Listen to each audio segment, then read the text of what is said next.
Tama yung naging desisyon mo. At hanga din ako sa pagiging loyal mo kay Sir Alex at sa tatay mo. Pero na, iniisip ko pa rin kung tatanggapin ni tatay. Kaya niya bang maging tauwatso na mortal yung kahoy? Kung interest mo yung uunahin niya, bakit hindi? Pero mas mapoproteksyonan ka ni Kaloy kesa sa tatay mo.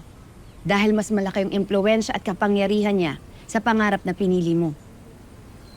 Pero Nay, pagkakatiwalaan ba talaga natin siya? Hindi kita pababayaan, anak.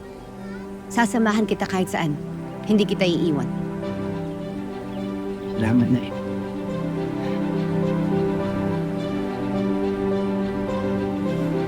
Tara na po. Tara. Really, Dad? You're willing to sign that stupid boxer? He's a loser for crying out loud. Natalo ko siya eh. Ayoko sana sabihin sa ito, anak. Pero hindi mo siya napabagsak. Sa nangangahulugan lang na ganun siya kagaling na boksingero. Kaya, deserve lang niya mapabilang sa stable ko.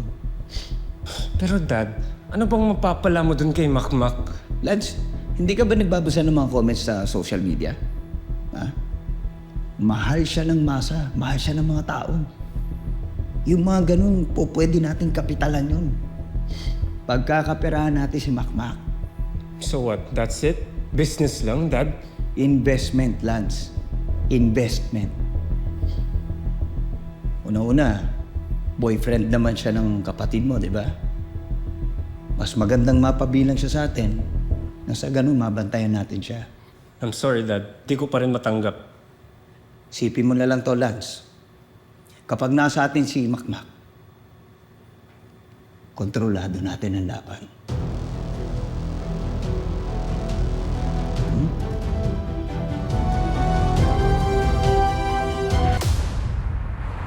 Finally!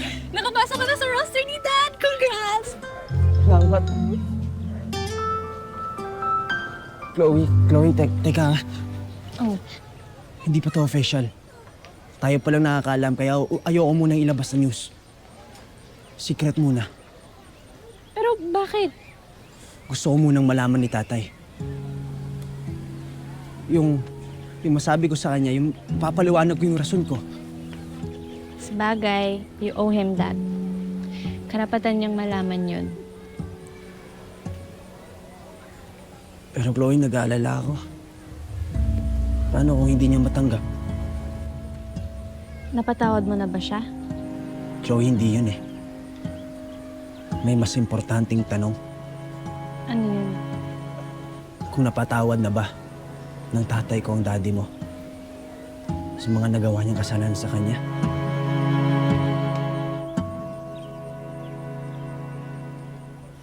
Tama ba yan? Nakikipag-usap ka sa taong sumira ng buhay mo, ng pamilya niyo. Nay, pinoprotektahan ko lang yung interes ni Makmak. Mataas yung pangarap niya. Kailangan niya ng tamang gabay. Tamang gabay. Sabihin mo, baka naman nilalayo mo lang si Makmak kay Nonoy kasi madalas yung bonding nila dahil sa boxing. Nagsiselos ka, no? Ako yung nagpalaki kay Makmak, kaya ako ang mas may karapatan po sa kanya.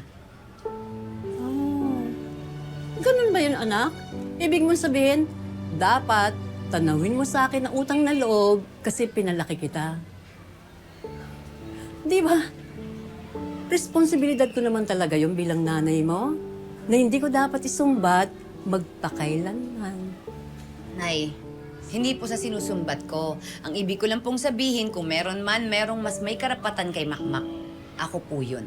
Dahil ako po nagpalaki sa kanya, alam ko kung anong makakabuti po para sa kanya. Okay. Sabi mo.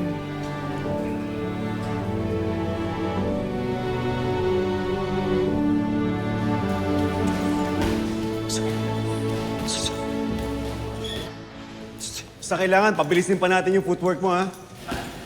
Okay po, Coach. O sige, pahinga muna tayo. Tay, O, anak. may sasabihin po sana ako sa'yo. Oo, sige, sabihin mo lang. Maganda nga yung sinasabi mo yung nararamdaman mo para hindi hadlang sa training mo. Lilipat po sana ako eh. Saan ka lilipat? Ba, diretso lang. Ay siya, isahan nyo. Si boss nyo. Boss Alex.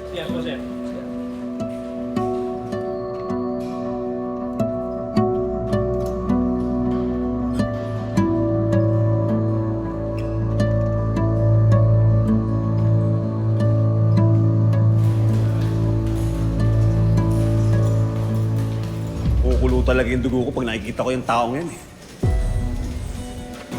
Lalo na pag naaalala ko yung ginawa niya sa akin. Tay, huwag niyo munang isipin yan. Ipapabigat lang sa inyo. Tsaka, kailangan natin si Sir Kaloy para marami rin siyang connection sa mga sponsors. Ay, Tan. Kasi yung taong yun eh. Hindi siya mapagkakatiwalaan. Teka, ano nga pala yung sasabihin mo? Ano, saan ka lilipat? Huwag muna nating isipin yun. Tsaka ko na ipapaliwanag sa inyo. O sige, basta okay ka ha? Opo, okay po ako.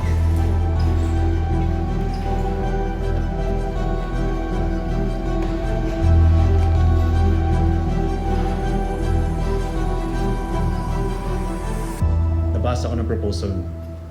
Ano sa tingin mo? 50-50 management with Makmak. Alex, alam mo malaki maitutulong ko para sa karir ng batang yan pagdating sa boxing. Paano si Nonoy? Huwag mo isipin niyo si Nonoy. Si Makmak na bahala sa tatay niya. Asa?